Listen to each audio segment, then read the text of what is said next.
Welcome, fellow seeker. Today we will be talking about if God's got a plan, then does what I do matter? I'm going to explain why your choices matter more than ever.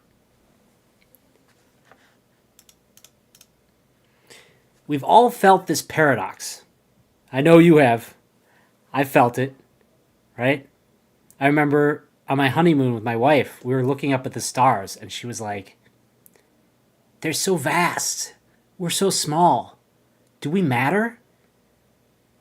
And I famously told her, "You are in the stars, and the stars are in you." But still, especially after last week, we talked about how only 4% are awake, and that's part of this long cycle. So we felt a lot of people were expressing, is there anything I can do? Like if only 4% of people are awake, does what I do actually matter? If consciousness evolves in these cosmic cycles, if there's a divine plan unfolding, if the Yugas determine our collective destiny, then do my individual choices matter? The fear is maybe we're just along for the ride. Maybe individual action is meaningless. If there's a grand plan and a grand cycle, why struggle if it's all predetermined? Tonight I'll show you the proof that all of our choices matter. I'm live. Welcome. I'm here for the live viewers primarily, reading all your comments, taking all questions. So let's say hi to everybody in the chat. We've got Ian, Eleanor, and Yale. Welcome to the stream. Great to have you guys. I hope you're excited about this one. I'm excited about this one. This one naturally evolved for me out of last week's. And I feel like it makes sense for me to just continue talking about what we talk about each week, building on it and going in the direction that feels right. So last week we were talking about how we are in this 4% enlightenment moment. I did the math for it, calculated the sine curve. In any case, if you're interested in that, you can watch that replay. But really the question is, if we're in this grand cycle that takes place over 24,000 years, or even a grander cycle, right? Maybe if you don't even believe that time frame, think about the scale of the universe. The universe is supposed to be 10 billion years old. So what does what we do matter? The first thing I want to point your attention to is the very nature of reality, the present moment. The very fabric of reality shows us that our choices matter. The present moment is all that is, but it will never come again. It is this paradox, right? Because our memory of the past exists in the present, and our visions of the future exist in the present. So many people have pointed out that the present moment is really the only thing that actually exists. Everything else is just taking place in the present, is a concept existing in the present. And yet, paradoxically, every present moment never will come again. I want you to breathe and appreciate that as you listen to Lao Tzu's words. I forgot to play my music. Let's get the music going. And then I've got a video for you guys, or one of my favorite readers of the Wahoo Ching. He's going to read this one to us, number 21. Each moment is fragile and fleeting. The moment of the past cannot be kept, however beautiful. The moment of the present cannot be held, however enjoyable. The moment of the future cannot be caught, however desirable. But the mind is desperate to fix the river in place. Possessed by ideas of the past, preoccupied with images of the future, it overlooks the plain truth of the moment. The one who can dissolve her mind will suddenly discover the Tao at her feet, and clarity at hand. How can Possessed by ideas of the past, preoccupied by images of the future, it overlooks the plain truth of the moment. The mind is desperate to fix the river in place. You can see the river in the picture. But everything happens in the present, and we have to embrace that. And here is one of my favorite quotes from Lao Tzu as well. We watched this video on a previous live stream. Your own positive future begins in this moment. All you have is right now. Every goal is possible from here.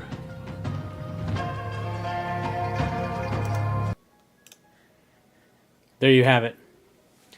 So, keeping that in mind, that'll set the tone for the rest of the presentation.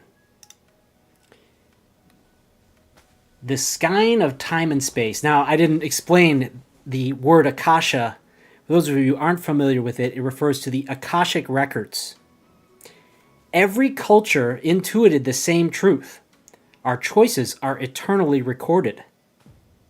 This idea of the Akashic Records, which I'll explain momentarily, is found in the Egyptian culture, Tibetan culture, Mayan, Moors, Persian, Greek, Judeo-Christian, the Druids, Indian, Chinese, and other cultures.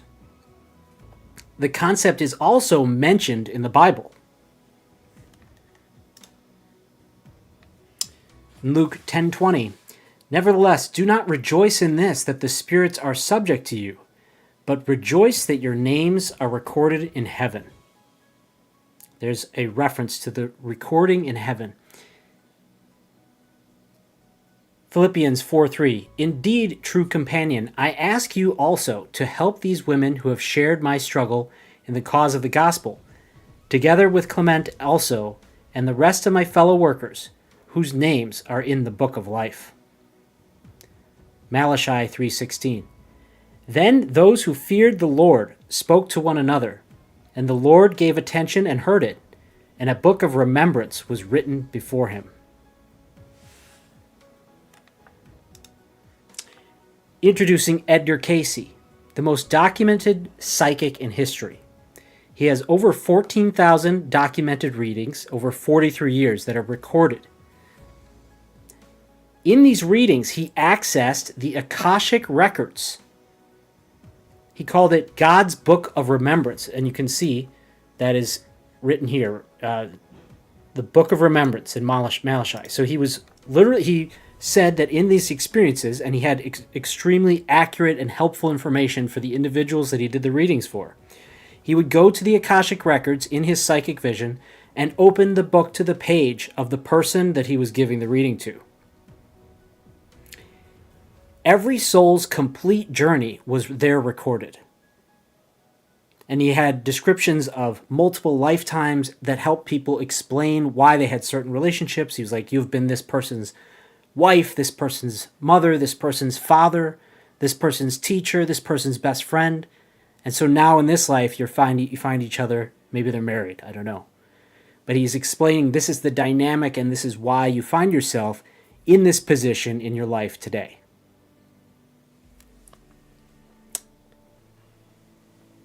Hey, Ian says, you should read my favorite. You reminded me, Philippians 4:13. Philippians, interesting. Can you bring that up for us, Ian? Because I don't want to cut out of the slides, but it'd be hard for me to find it. Can you quote it to us? That'd be really fun. If not, I'll come back later on. So what are the Akashic Records that Edgar Cayce's access that we can find in all of these different cultures and that is mentioned in the Bible? Edgar explained that upon the skein of time and space are the records made, for thoughts and deeds are things. And if you've followed this channel, if you understand some of the things that I teach, we understand that everything actually begins with thought and is in fact made up of thought. And so when thought and deeds occur, they are recorded into the very fabric of the universe. God designed it this way and is thus accessible. Every thought, emotion, intention, perspective, and action is recorded. Oh, thank you, Ian. You've got it. I can do anything through Christ who strengthens me. Philippians 4:13. Exactly. So yeah, as we go through this, we may swing to the other side. We started the presentation feeling maybe we don't matter. And there's a danger in going too far to the other side. Everything matters too much. And so your quote, Ian, is helpful. I can do anything through Christ who strengthens me. Feel that God is here with you. You're not here to be judged. The use of the record is for your own use, in my opinion. It is not for you to be judged. We judge ourselves. That's what we found in the Life Review, which we'll get into shortly. So in the records, I found this particularly impressive. We find each soul's list or record, right? It records every moment, so we can.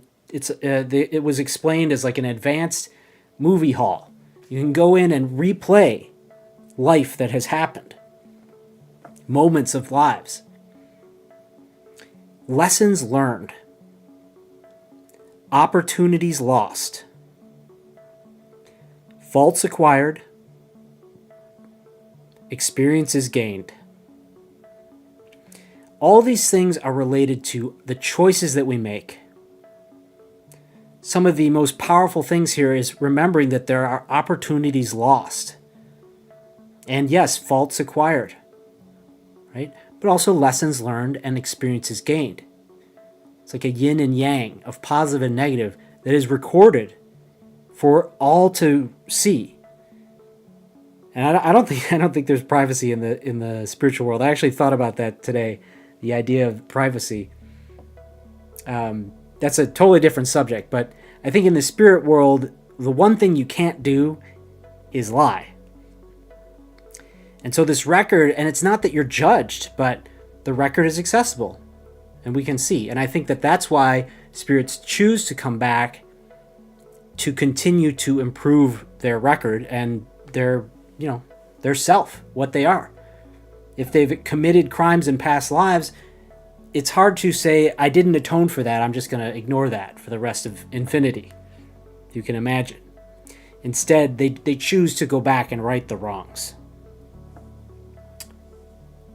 Super Jew, welcome to the stream. The word on paper is a body, a vessel, and the true interpretation is the light. For with thee is the fountain of life, in thy light shall we see. Joe 1:5, and the light shineth in the darkness, and the darkness comprehended it not. Ephesians 5:8, for ye were sometimes darkness, but now are ye light in the Lord. Walk as children of light. Okay. Can you give us some context about why you're sharing that, Super Jew? I'm a little confused. But welcome to the stream. I hope you're enjoying. So all of these things, lessons learned, opportunities lost, faults acquired, experiences gained, these are all related to our choices. And, opportunities lost implies that we have moments that we need to seize. And that, to me, is the core of making choice. It's making a choice in the present moment that won't come again. So that one really struck me hard. I think that when we pass on from this life, we won't want to look back and think, I had this opportunity to do this thing and I didn't do it.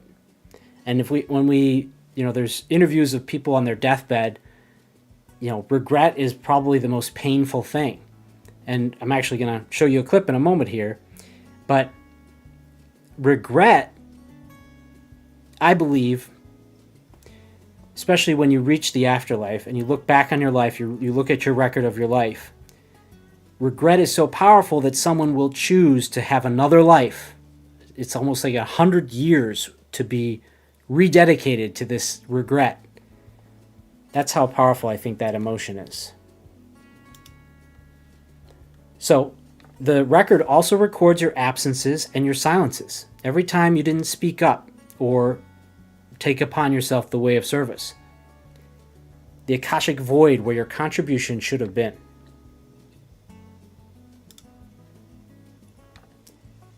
Edgar Cayce, through his work, made the following statement: no experience, no urge, no environ may be greater than the will. That is, the choices that we make. Past karma cannot force your choices. The current Yuga cycle cannot force your choices. And yes, I don't believe that God's plan can force your choices. Otherwise, free will wouldn't actually exist. The future is an ever-changing array of possibilities. It's another amazing thing that he says is recorded in the Akashic Records. If you can imagine going back to any moment and being able to see the array of possibilities from each moment, gives far more meaning to the lost opportunities. That is probably how the lost opportunities are recorded. The records exist because of our choices and not despite of them.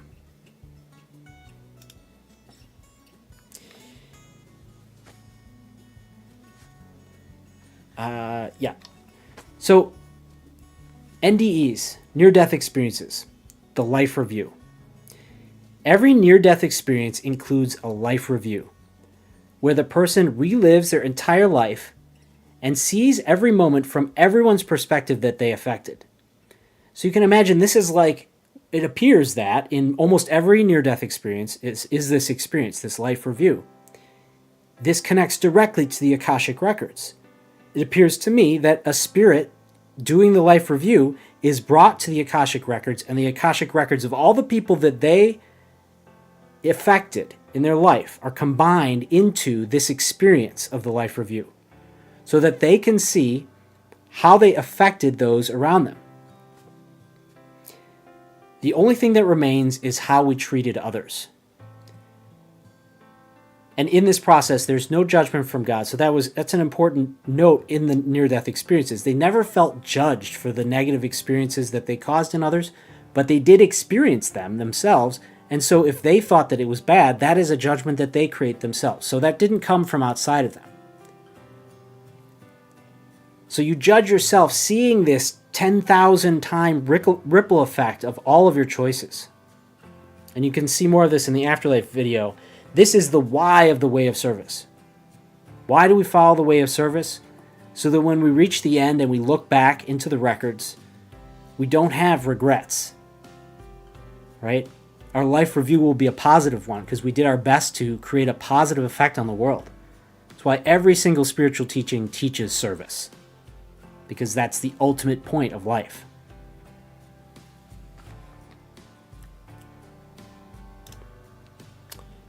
So I wanted to play a clip from the 44 Insights video. If you haven't seen it, it's the hardest work that I've done has been on this video. And I think this part is very relevant to our discussion, so I hope you enjoy.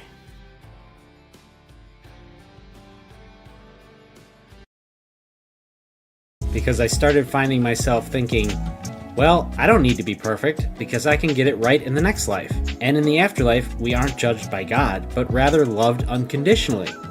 So this means life is kind of a game and not all that important, right? Wrong! The opposite is true. And this is the case whether you believe in reincarnation and an afterlife or not. Because either way, Lesson 10 tells us, no one else can ever be you. And you will never be you, ever again. My intuition told me this was true, but what really sealed it for me was the pre-birth experience of Mariko Frederick. I was like, okay, put me back in, I'll do it. Like, sorry, I didn't know, but now I do, put me back in. And that's when they said, you can't, it's too late, you died, and you'll never be that person again. To which I had the most intense regret you could ever have, I could ever imagine. And there was nothing I can do, I was helpless. How profound and true is this? While we may have infinite lives to live, we will never get to live this one ever again. In fact, you have lived countless lives just to get to this life you're living right now. These facts lead to lesson 11. Do everything as if it was your last chance to do it. Like watching this video and pressing the like and subscribe buttons. This includes the most incredible and important moments of your life, as well as the most mundane. The next time you speak to a friend, listen and share with them as though it was your last chance, because someday it will be.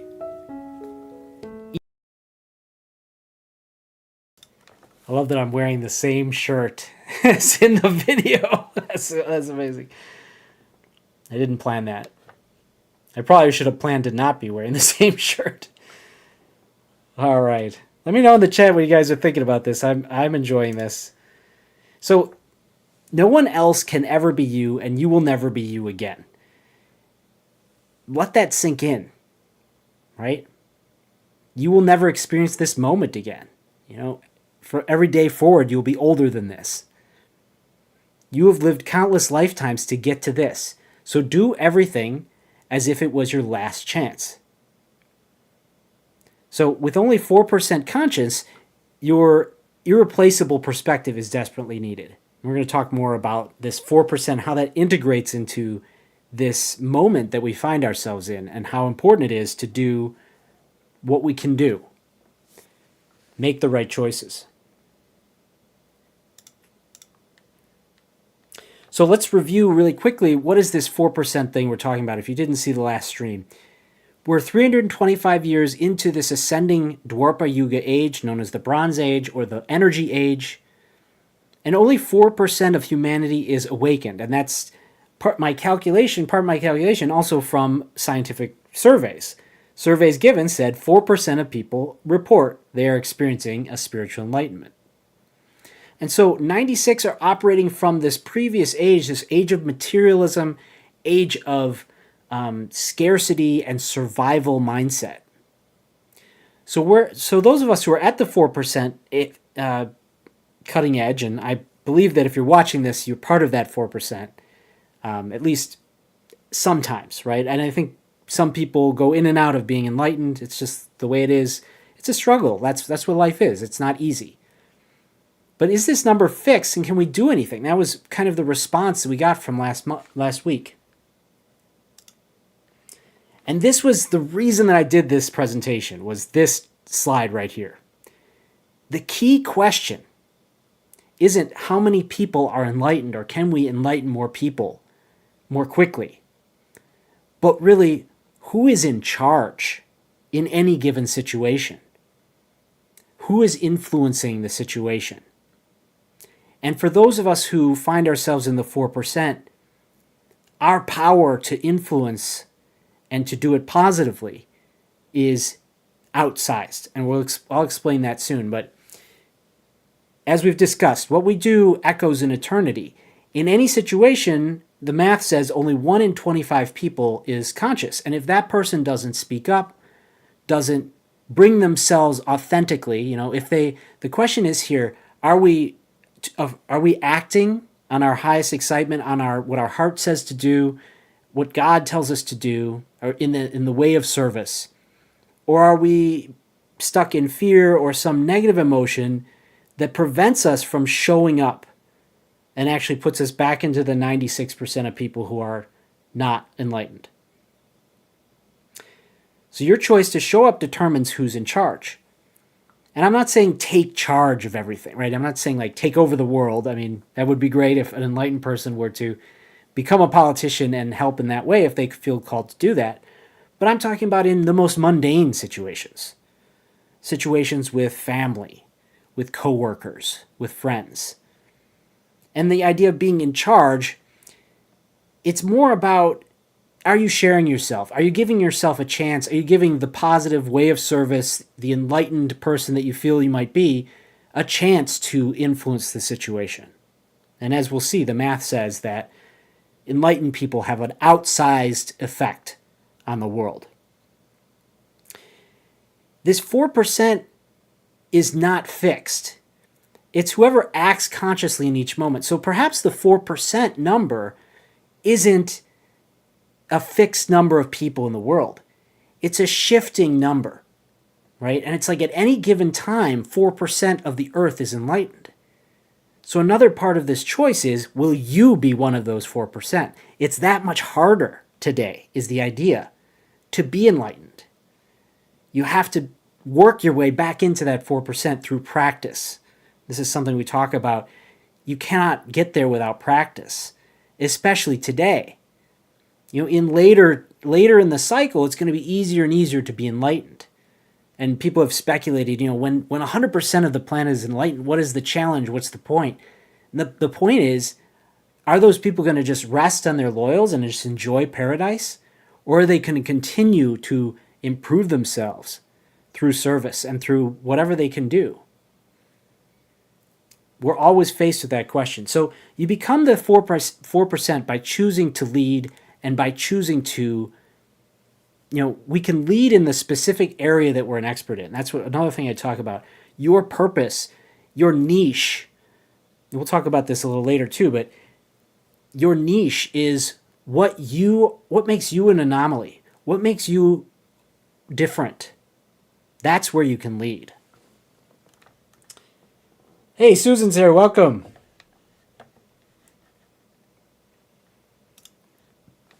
So as I was explaining, right now we're at 4%, and so it's that much more challenging to maintain this state of enlightenment.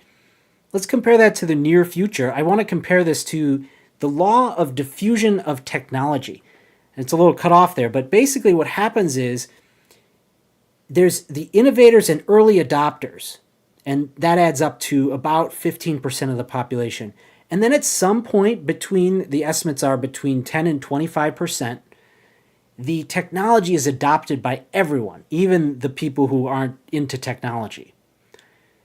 I believe that this will apply also to consciousness, to enlightenment. I see enlightenment as almost like a spiritual technology. We've talked about how technology is the age of... lost my video. That's not good. Okay. Technical difficulties, folks. Let me get the music back going. Definitely want to have the video working. Just a moment.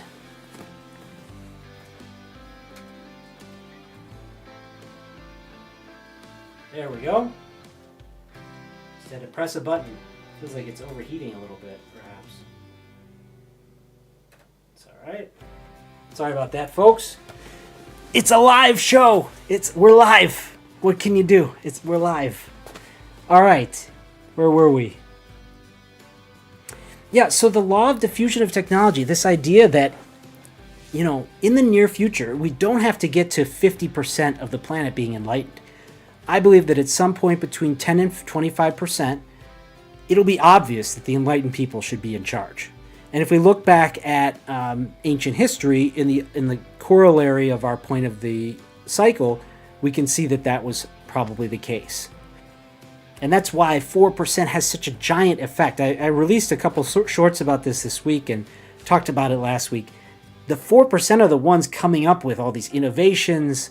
They're the ones who have this great effect on society. And that's why we've seen so much progress from the low point at 500 AD, where every empire on the planet collapsed and basically everyone was in a barbaric state, to today was just from 0 to 4%. And today we have just insane amounts of technology. We have total plenty, total lack of scarcity in general for most people. And, we still struggle with the morality of some people having nothing and other people having everything. And I think that we are working on solving these problems. That's one reason this ascending age is so exciting, because things are going to continue to get better, in my opinion. And the evidence bears that out. So at 4%, every conscious person they have to pioneer. They're a pioneer. We're a pioneer because it's not obvious to everyone that it's correct to be enlightened, right? It's not obviously an advantage.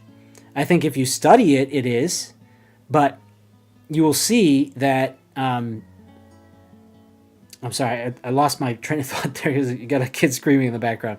But basically, we're the bridge generation, and we have the hardest job.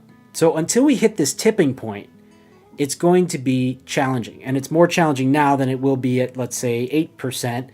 But I'm just trying to help you understand this moment.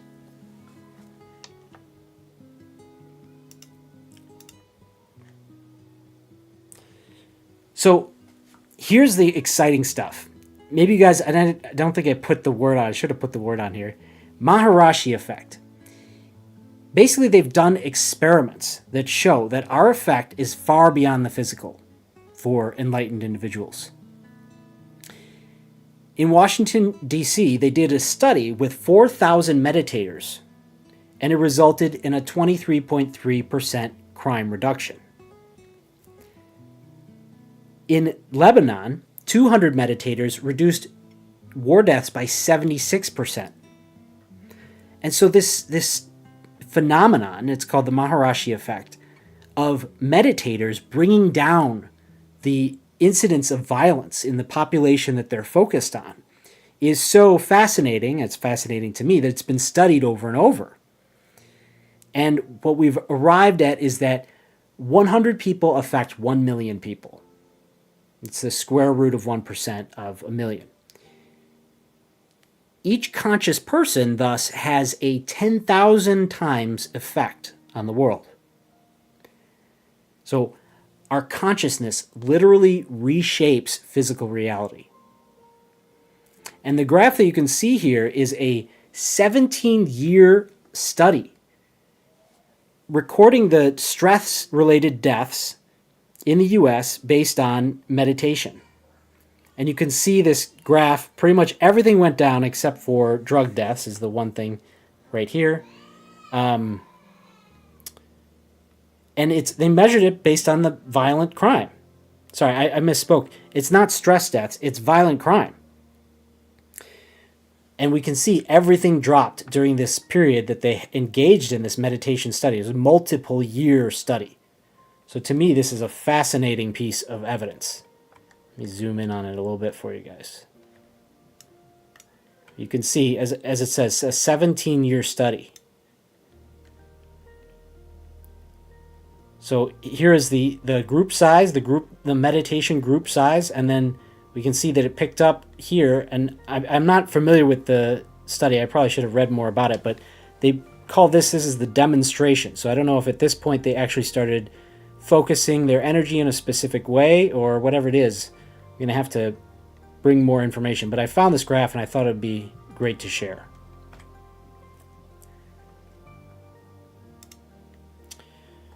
So basically you can see that each person who is enlightened has a ripple effect.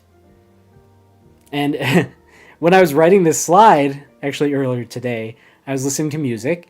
And if you join our Discord, you can see our meditation list, music list. And the song Caught in the Waves came on right as I put this on. So I felt like that was a little synchronicity that I experienced working on this. Caught in the waves of the ripple effect. So you can see these extreme examples from history, spiritual teachers, right? Buddha, he was awakened under the Bodhi tree, and now you have 500 million Buddhists in the world. Jesus taught, and now you have 2.4 billion Christians in the world. Gandhi, he's a great example of someone who, he didn't do anything violent. He makes an appearance in Autobiography of a Yogi. This one man basically led to a global liberation. He kind of brought down the British Empire, at least he was part of it. And also on these small scales, right, your neighbor who smiled at you might change somebody's life. Like if you smile at a neighbor, right? A teacher who believed and it launched 1,000 dreams. Every conscious act creates an eternal ripple. This is, again, can be found in the life review. The more lives that were positively impacted, that person gets to experience that and see the positive impact that they had. Individual consciousness shapes millennia. So we can make choices that will affect the world for thousands of years. Welcome to the stream, Ziga Zeus. I hope I'm saying that right. Be good to yourself and others. Exactly. That is the message of this channel. We are the way of service. The billionfold blessing. I'm going to read a quote to you in a moment, but I want you to understand this multiplier, this ripple effect that we're able to measure by, say, violent crime. And so that's how they've come up with the 1 in 10,000 or the 1 to 10,000 ratio. But if you can imagine, enlightenment spans every single dimension. And this ripple effect is occurring in those dimensions. So I believe that it's not just a 10,000 times effect of our choices, but maybe it's more like a billion. Maybe the number is even approaching infinity. And you'll see in this quote that I want to read to you, I'm going to have my buddy, who does a great reading of the Wahoo Ching, read it for us at 2307. Here we go.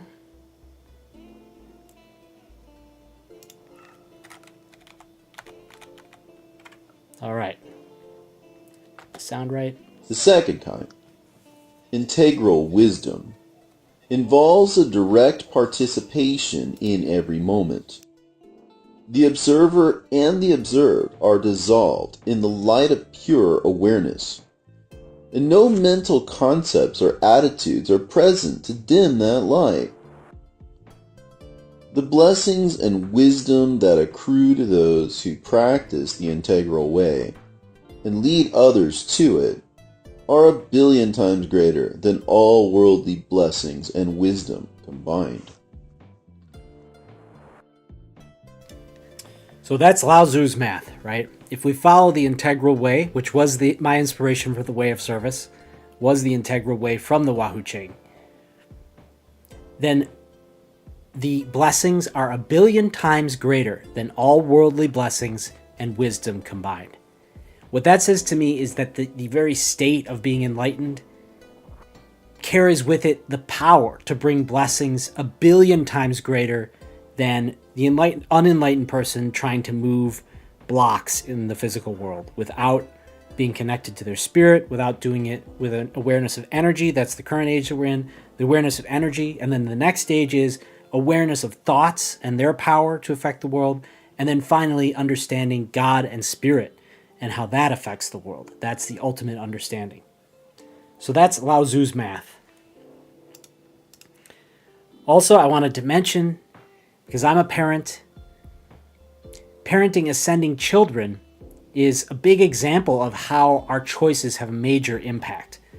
Most people end up being parents in their life, I think. I'm not sure, at least most women do. These children are born as Dwapara natives, right? They're in this ascending age, but without the conscious models, they'll receive the unenlightened programming. And I'm sure we can all relate to the amount of programming that we have to undo in ourselves because perhaps our parents were not in this enlightened state, engaging in the way of service, right? So if you're being an authentic parent, being a leader, you give permission to your children to do the same. So if we're not leading in this way, if we're not being enlightened as an example, we're blocking their evolutionary potential. So that's a very obvious way that our choices are immediately impacting others and changing the future, changing the outcome that will be coming.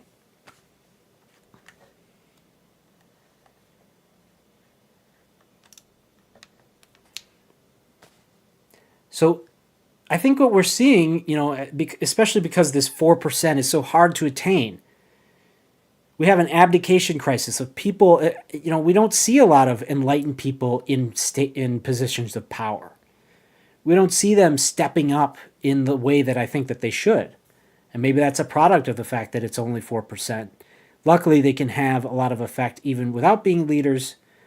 But, when we have these leadership vacuums, they're filled with those who are unconscious, people in the survival mentality, just trying to make money, right? The profit motive being primary to the way of service.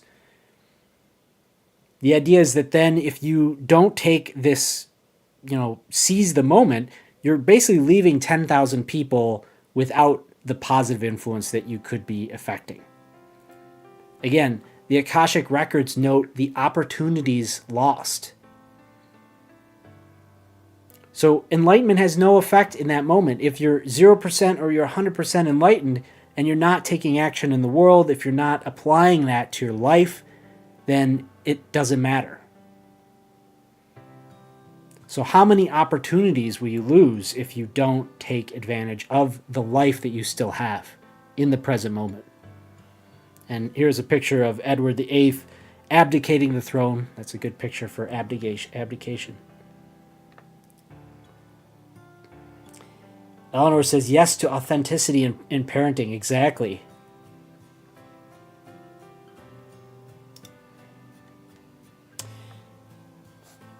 So I want to explain this idea that God has a plan, but we also have time and choice. It seems like a paradox. It turns out that God's plan includes your absolute free will. That seems apparent from all the evidence that we see. But his creation conspires to nudge you towards his plan. This is what we talk about. That's why the way of service. That's how you find the energy flowing. That's how you find the world conspiring to help you in your success. You have free will, but you can't expect God's creation to go with you if you're not following the positive aspect, if you're not trying to strive for better outcomes in this way, the way of service. If you're focused in the way of ego, selfish desires, you can do that. That choice is available, but you can't expect the universe to conspire to help you. So what you have to understand, the reason this paradox is possible is because time is meaningless to God. He will wait 1,000,000 lifetimes for you to get it, if necessary. So God's plan will always be in effect, but if for you in particular, his plan for you, it could take you a really long time. And another aspect of this is you cannot rush God's plan. You want specific things to happen in a time frame that you've come up with, but if that's not God's plan, if he expects other things to come first or whatever it might be, you're going to find difficulty there. So even though time is meaningless to God, time is what makes up our experience. So it's almost like time matters more than anything, but it's also meaningless to the infinite creator with no cause. So our urgency is that this life won't repeat. The paradox is there's an eternal plan, but an irreplaceable present moment. It's a fascinating paradox, and I would expect nothing less from the glory of God's creation. It's just, when you study it, I was listening to something, it's like you could spend 1,000,000 lifetimes studying the creation and you would still never, you wouldn't be finished studying or understanding it. So what does this all mean to you? You're not crazy, you're early, right? This 4%, if you're on this channel, I think that you're probably trying to raise yourself to a higher vibration, get into this enlightened state. At least that's the purpose of the channel, I hope.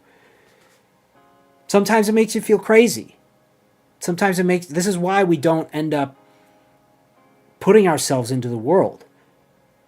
This is why we're afraid, because we have these old patterns, these old habits that tell us to keep our true self hidden, not to share what makes us weird, what makes us an anomaly, what makes us different, right? But it's not because you're crazy, you're early. Your difference is your purpose, right? I just mentioned that. What makes you an anomaly? Every struggle up to this point has prepared you for this moment. The universe chose you for this moment. That was something that came up in a conversation yesterday. If God has presented you with this challenge and this circumstance and this opportunity and this moment, you are ready for it. You can handle it. God wouldn't give it to you if you couldn't handle it. It wouldn't be fair for the Akashic Record to record an opportunity that you missed because you were incapable of taking it. You are capable of seizing whatever opportunity is presented to you. Otherwise, it wouldn't really be an opportunity available to you. As that Lao Tzu quote said, your own positive future begins in this moment.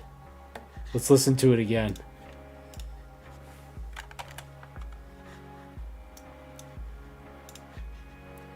You can see it's been replayed many times because everybody loves this one. Your own positive future begins in this moment. All you have is right now. Every goal is possible from here.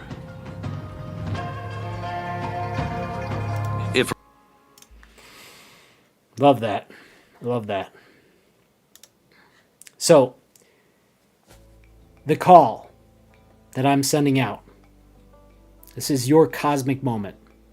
It's the age of maximum spiritual agency. Never before has individual choice mattered more, at least not since the last cycle in this time period, 24,000 years ago. The Akashic Records are waiting for your decision, and they are recording your decision, right? So will you step up or step back? 10,000 people are affected, and that's probably a conservative estimate. That's my presentation. Another synchronicity, as I was finishing this presentation with this slide, entitled The Call, the song The Calling was playing from the meditation list. So that was fun. That was my presentation, ladies and gentlemen. We actually finished early tonight, which is unusual. Let's see what the chats are. Let me know what you guys think about these ideas. That's really why I'm here. That's why I do it live. Otherwise, I would just make a recorded video. So I want to know what you guys think. And if you're watching the recording, tell me in the comments. Join the Discord. I want to hear what you think. I want to know what your thoughts are. Eleanor says, what if what makes you different is context dependent? Like in some places you're weird and lean into it, but then you go somewhere else and find the differences in everyone around you. Okay. Can you be more specific, Eleanor? I'm curious what situation you mean. What makes you different is context dependent. Like in some places you're weird, you lean into it, but then you go somewhere else, you find the differences everyone around you. Let me read the rest of your comments and maybe it'll be more clear. Is that just a sign you enjoy being a contrarian? I guess what I'm wondering with those questions is what kind of difference or anomaly are you talking about? Well, I think primarily what I'm talking about is what allows you to serve the world in your specific way. What is the thing that you can bring to the world that no one else can bring, right? And it's going to be a specific trajectory of your life. I believe everyone has this, right? And it doesn't mean you have to change the world, but in your circle, how can you affect those around you in a positive way? What skills and perspectives combine into making you a unique person that has something valuable to share? And I believe there's something for everyone, and I have a whole video about this, how to stop wasting your life today. You can watch that video. That's what it's about. Finding your purpose is, and your purpose changes, it's mutable, it's based on the present moment, right? In any different moment, you have a different purpose. But being open and in a positive mindset will allow your intuition to tell you how you can help in the particular situation that you're in. But I believe that we each have a very specific, I want to call it like a cosmic note or a cosmic harmony or song that we sing that no one else can sing, right? It's the idea that every soul, and this is actually in Edgar Cayce's work, that's one reason I got into it, the idea of how did souls come to be. Basically, God decided that there was something missing and created your soul, your spirit. And so you bring a specific and unique perspective to creation, no matter where you are or when you are. And to me, that is connected directly to the way of service. This is the positive way to share your specific frequency or ability with the world. We can drop the presentation for the first time in a long time. All right. Did that answer your question, Eleanor? Let me know. Let me know in the chat what you think. Yale says, loved it. I'm so glad. I'm so glad. Susan says, I think, like meditation, is weird to a lot of people, but in a meditation class you fit in. Yeah, I mean, that makes sense. Yeah, I don't think... Maybe the key here isn't to think, oh, I need to be different from everyone, right? It's like, oh, what makes me different? What makes me an anomaly? That's kind of focusing on the wrong thing. That question is more of a way to direct you to the idea that you have something special, right? So, maybe the fact that you meditate isn't that unique in the meditation class, but in your life it is, right? The circumstance that you're in, the family that you're with, or the friends that you might be able to share your insights with, or just your peace of mind that comes from meditating, right? So your unique combination of skills, and again, everything depends on the situation that we're in. And we find ourselves in this 4% Dwapara age where most people are not thinking about enlightenment and meditation and prayer and God most of the time, right? But if you're able to do that, you will have this outsized effect, and you are on the cutting edge, in my opinion. Eleanor says, I guess I think of your purpose as something fixed. Like, what would you answer as a kid when asked, what do you want to be when you grow up? Like, the purpose is a job or something you build. I know you mean that your purpose is more than that, but it's so easy and tempting to fall into what are you going to contribute in a material or obviously. Yeah, so that's a good point. Exactly. We have this very one-dimensional, almost, Kali Yuga materialist mentality about, if we're going to make a positive effect on the world, it's based on what is our job. Did we have a big, glorious job? Did we do work that physically helped people in the physical world? And I think my answer to this, and this is why I created the Way of Service, why it's called the Way of Service, is because in the life review, what we see is what really matters is how we have impacted the people around us. And kind of like the strength and amount of positive emotion that we affect is what we're going to experience in the life review as how did our life go? And if our life went really well, it's because we had a very positive effect, maybe a very positive effect on a small group of people, or maybe, a small positive effect on many people. But it's not what work did we do, right? Maybe your work did bring joy to someone because you're an artist or something. But more like, and if you are a garbage man, maybe every day you smiled at all your customers. And that has this great positive ripple effect. So we can have a great positive ripple effect from any place in society and in any job. So to me, the question isn't primarily what is my unique purpose in the physical world that I can do physically, but rather how can I be of best service? And then what makes me unique? What is going to be the most exciting thing for me to share in service? Right? That's why I do this, because to me, these ideas are the most exciting thing for me to share. I feel like and this is in my video about finding your purpose. Go look at your bookshelf. What have you spent 10,000 hours already studying? That is what you can share with the world. You've already put in the time.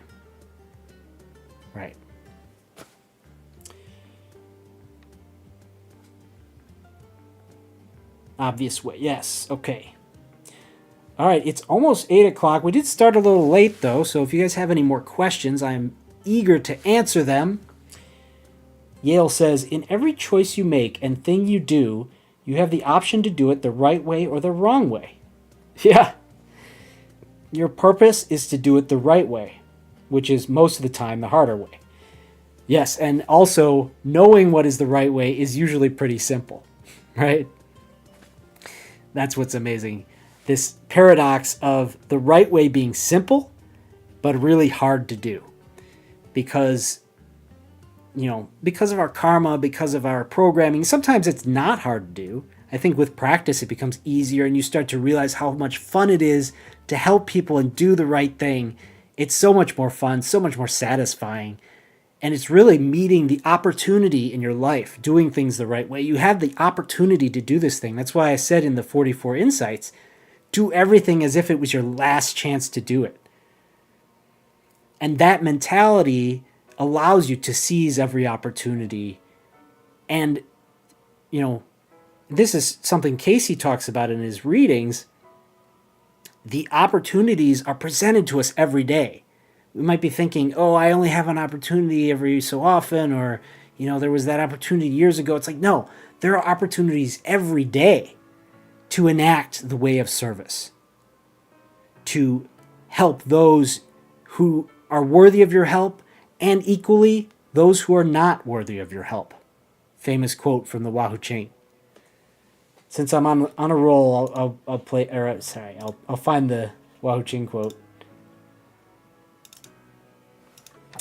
It's one of the first ones. So, yes, the first practice is the practice of undiscriminating virtue.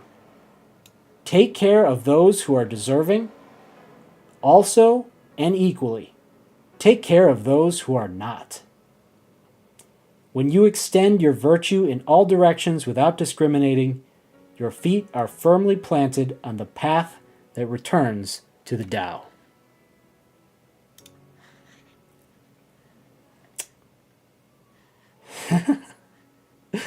Eleanor says, garbage men are very important even when they don't smile. Exactly. That's very true. Yeah, I mean, it's a great service that they do that a lot of people don't want to do. And you can imagine that's part of service, is doing things that other people don't want to do but are necessary, which is, there's a lot of things like that. I'm sure you guys can think of those. All right, it is 8:02. I'm willing to stay for at least 5 more minutes, but it depends. Let's see. Are there any points that I wanted to make from the presentation that I want to make again? I really enjoy this idea that our effects have multipliers across the dimensions. I think that that's really true because we come from this limited physical world perspective, and we think that the only effect that we have in the world is when we move things physically around. But study after study shows the power of prayer, the power of meditation, and people are studying the secret, the law of attraction, manifestation, right? These things are all fascinating to us. I know they're fascinating to me. And it's because we have this effect on multiple dimensions that we can't even imagine when we tap into these spiritual truths. That's why I teach that you should meditate. That's why I love the Wahoo Ching, because it talks about being in this state where you are in tune with the Tao, which is basically in tune with the fabric of time and space that is created by God, which can guide you forward. And when you do that, you have this billion-fold blessing.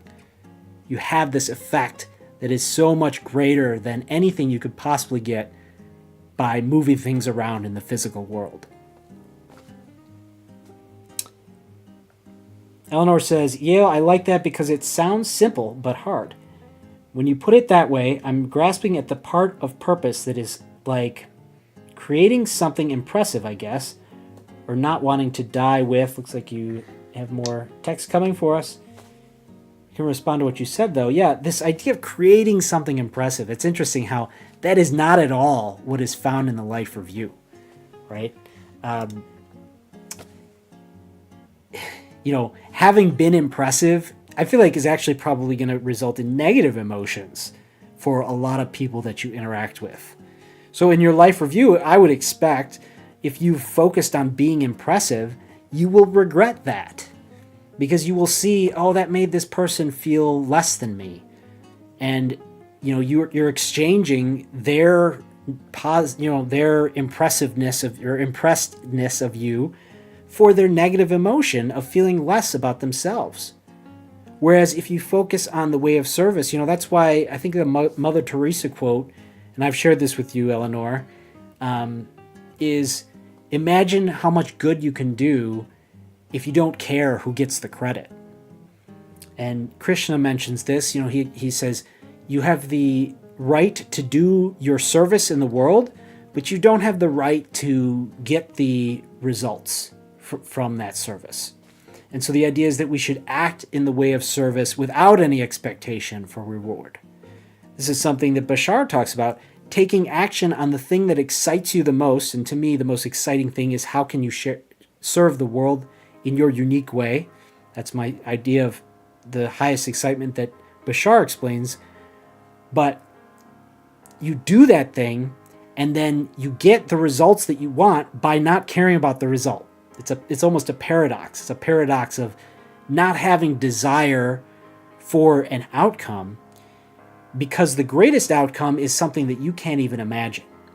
And I think the joy of life is not knowing how things are going to work out and trusting God that they'll work out in a positive way if you do things in a positive way as much as possible.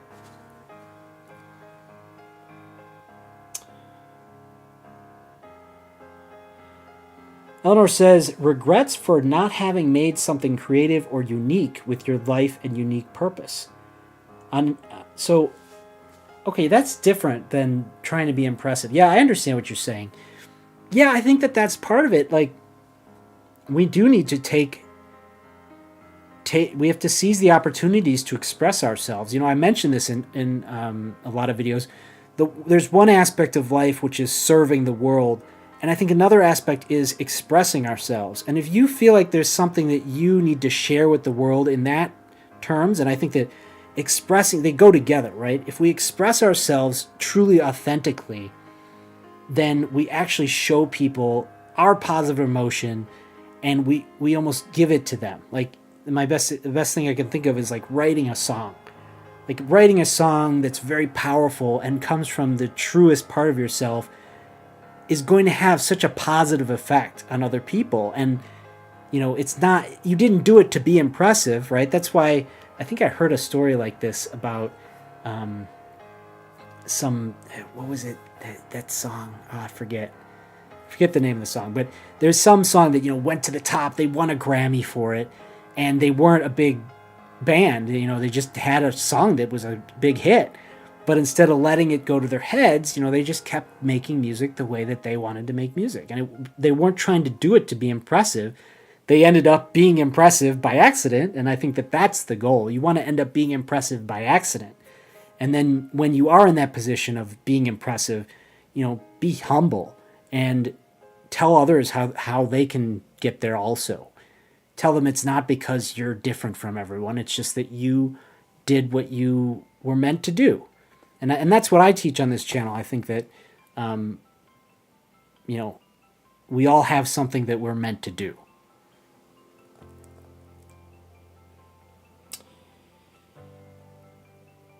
Okay, Eleanor says, on negative impressions from being impressive, but what about impressiveness that helps people? So I think you wrote that while I was explaining that. So hopefully that I answered your question, even though I had not read it. I knew where you were going with that. So Eleanor says, you could do something impressive and have nobody know about it, but you would have the satisfaction of knowing you made something of your opportunity. Maybe I'm just trying to deal with fear of mediocrity. Yeah, so, and I think that's tragic, to do something that would be impressive, but nobody ever finds out about it.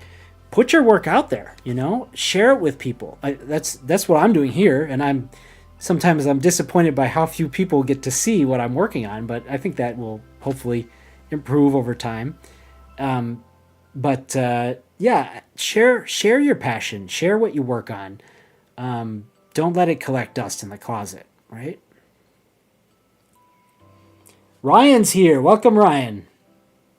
Just finished a Qigong class. I wanted to go to that class, Ryan, but I could not cancel the live stream. Yeah, Eleanor, you're telling him. We wish we could have gone. Ryan says, I will probably restart the stream. Well, if you have any questions or comments, what was Qigong like, Ryan? Have you ever done Qigong before? I'd love to hear it. We do have a few minutes here. I think my cue at this point will be children screaming or something like that. So if that occurs, then we'll pull the plug. But for now, I'm here to answer questions and read your comments. That is what I'm here to do. That's what I love to do. I can tell you a little bit about the topic today, Ryan, but Ryan says, I talked to Marissa and she will likely come out to our October 1st Sunday potluck and teach a class there. Oh, excellent. Sounds good. If you join our Discord and you're interested and you live in the center of the U.S., as we do, you might have a chance to join us at that potluck if you're interested.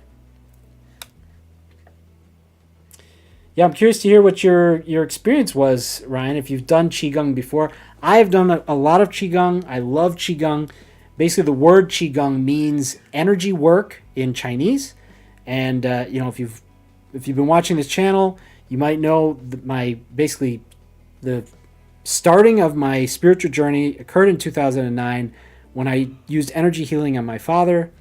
And so to me, this idea that there is this invisible energy that we can manipulate is mind-blowing. And that's what Qigong is about. It's about focusing on this life energy and moving it through your body and through your energy body, basically, to improve your health and to do a wide variety of things. And there's some fantastic stories of Qigong masters. They break swords on their skin, like they can heal people. They do miraculous things. So, and it's, to me, it's kind of related to what Jesus says about doing miracles. Is if we can learn how to move energy in this way, this energy work, then we can really do as Jesus did and more. So I think that's the purpose of Qigong and that kind of thing. Ryan says, I've gone to one class before. It's very peaceful and energizing. Yeah, I found that to be the case. It's fascinating to see how energizing it is, right? Like if you do an exercise, if you've ever studied yoga or taken a yoga class or a Qigong class and you apply that to exercise, it just becomes so much more powerful. It's not this unconscious, just moving of your body. You're integrating mind, body, and spirit into your exercise. And I think that is the best way to exercise, in my opinion. I wish I was in better shape. I got the dad bod right now. What can I do? So, Qigong is also a very low barrier to entry, right? You don't need any equipment. So that's a beautiful thing. All right. Well, I think we may have reached a natural conclusion here. I'm Danny with The Way of Service. I love you guys. I am here every Tuesday at 7 p.m. Central Time, live for you, the viewer, answering all of your questions, reading all of your comments, and presenting what I think is the most relevant topic to the process of following the way of service, finding your purpose, and serving the world in the unique way that you can, and also enjoying it all the time, reaching for enlightenment, being closer to God, all that good stuff. Thank you, Eleanor. Thank you, Ryan. Thank you, Yale, Susan, and Ian for joining the stream and chatting with us.